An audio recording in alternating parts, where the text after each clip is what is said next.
নাম না করে আরাবুলকে প্রার্থী করা নিয়ে বার্তা মোহাম্মদ সেলিমের। এটা সুস্থ রাজনীতি নয়, এমনটাই বললেন মোহাম্মদ সেলিম। সিপিআইএম এটাকে মান্যতা দেয় না। আগেই সিপিএম এর অস্বস্তির খবরে মান্যতা দেয় কলকাতা টিভি। পাল্টা বার্তা নওশাদের। আইএসএফ এর নিজস্বতা আছে, কার বিরুদ্ধে কে লড়াই করবে তা জানে আইএসএফ। তবে সেলিম এ বিষয়ে কি বলেছেন মোহাম্মদ সেলিম প্রার্থী নিয়ে শোনাবো। যাকে আমরা পরাস্ত করব তাকেই বগল দাবা করব, সেটা কোনো সুস্থ রাজনীতি হতে পারে না। সিপিআইএম, বামফ্রন্ট এটাকে অ্যাপ্রুভ করে না। যারা এপাশ ওপাশ করে, এপাং ওপাং ঝাপাং করে, বামপন্থীরা সেটাকে এন্ডোর্স করে না। লিখে নিন, এটা কোনো ব্যক্তির ব্যাপার না। রাজনীতির মধ্যে যে জঞ্জাল আছে, আমরা সেই জঞ্জালকে অপসারণ করছি। জঞ্জাল কখনো একটা বিন থেকে আর একটা বিনে চলে গেলে সেটা শুদ্ধ হয়ে যায় না। আর এখানে বিজেপি বা তৃণমূলের মতো ওই মুকুল রায়ের সময় যেরকম ছিল, এখানে কোনো ওয়াশিং মেশিন নেই যেখানে একদিকে চোর ঢোকাবে, ডাকাত ঢোকাবে, আর অন্যদিকে সাধু হয়ে বেরিয়ে আসবে, মৌলবি হয়ে বেরিয়ে আসবে। কখনো এটা হতে পারে না। সেটা আমরা জানিয়ে দিয়েছি, আপনাদের জানালাম। বাংলার আইএসএফ বিধায়ক নওশাদ সিদ্দিকী তিনি ঠিক কি বলেছেন শোনাবো।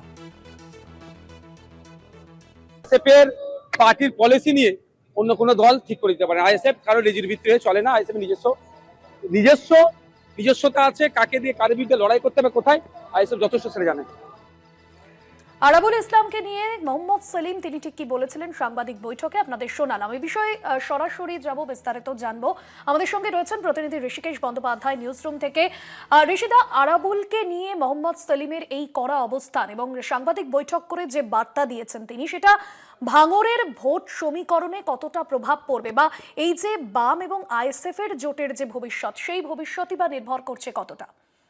একদমই। দেখো ভাস্বতী, আমরাই কলকাতা টিভি কিন্তু জানিয়েছিল যেদিনকে আরাবুল ইসলামকে ক্যানিং পূর্বে প্রার্থী করে নওশাদ সিদ্দিকীর দল আইএসএফ, সেদিনকেই কিন্তু আমরা জানিয়েছিলাম যে বামেদের সঙ্গে বা সিপিএম এর সঙ্গে আইএসএফ এর যে জোট, সেই জোটে একটা জট সৃষ্টি হলো। কারণ আরাবুল ইসলামকে যে কোথাও গিয়ে সিপিএম বা বামেরা মান্যতা দেবে না, সেটাই কিন্তু আজকে মোহাম্মদ সেলিম, সিপিএম এর রাজ্য সম্পাদক, তিনি সাংবাদিক বৈঠক করে জানালেন যে তাদের লড়াইটা মূলত হচ্ছে বিজেপি এবং তৃণমূল কংগ্রেসের বিরুদ্ধে। তৃণমূল কংগ্রেসের বিরুদ্ধে তাদের একাধিক অভিযোগ যে দুর্বৃত্তদের বিরুদ্ধে তারা লড়াই করছেন বলে তিনি দাবি করেন, এবং সেই দুর্বৃত্তদের কাউকে যদি কেউ বগল দাবা করে নিয়ে চলে, একদম কোট আনকোট বগল দাবা কথাটাই ব্যবহার করেছেন মোহাম্মদ সেলিম, তো তাদেরকে বুঝিয়ে দেওয়া হয়েছে, অর্থাৎ আইএসএফকে বুঝিয়ে দেওয়া হয়েছে সেটা কোনোভাবেই সিপিএম এবং বামফ্রন্ট তারা কেউই কিন্তু এটাকে মান্যতা দিচ্ছে না। আইএসএফকে তারা এটা বুঝিয়ে দিতে চেয়েছেন। অপরদিকে নওশাদের বক্তব্য শুনলে তুমি, নওশাদ কিন্তু বলছেন যে কারো যদি এরকম বিচারধারা হয় সেটা নিয়ে নওশাদের দল আইএসএফ তারা কিন্তু এটা নিয়ে চলবেন না।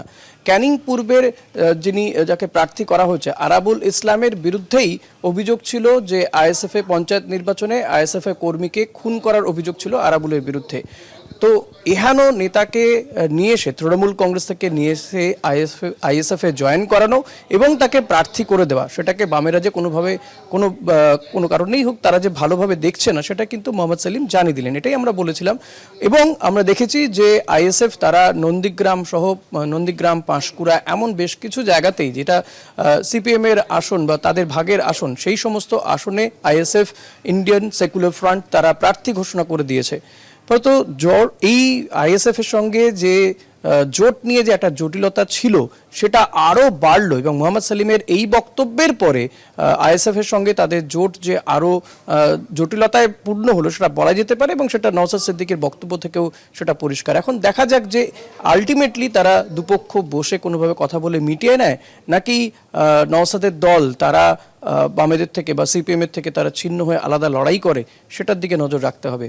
একদম। এবং সেলিমের এই বার্তা কি কোথাও গিয়ে এই আইএসএফ নিচু তলার কর্মীদের তাদের আবেগকে উস্কে দিল? দেখো, মোহাম্মদ সেলিমের এই বক্তব্য পুরোপুরি তাদের নেতার উদ্দেশ্যে, এবং এক্ষেত্রে নওশাদের উদ্দেশ্যেই তারা এই বক্তব্য, এবং আইএসএফ নওশাদ যা করবেন সেটাই আইএসএফ কর্মী সমর্থকরা করবেন।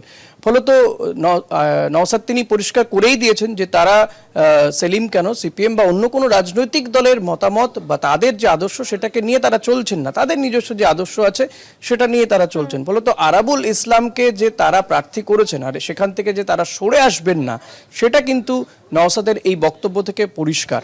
একদমই ধন্যবাদ জানাবো তোমাকে। সরাসরি ছিলেন আমাদের প্রতিনিধি ঋষিকেশ বন্দ্যোপাধ্যায়।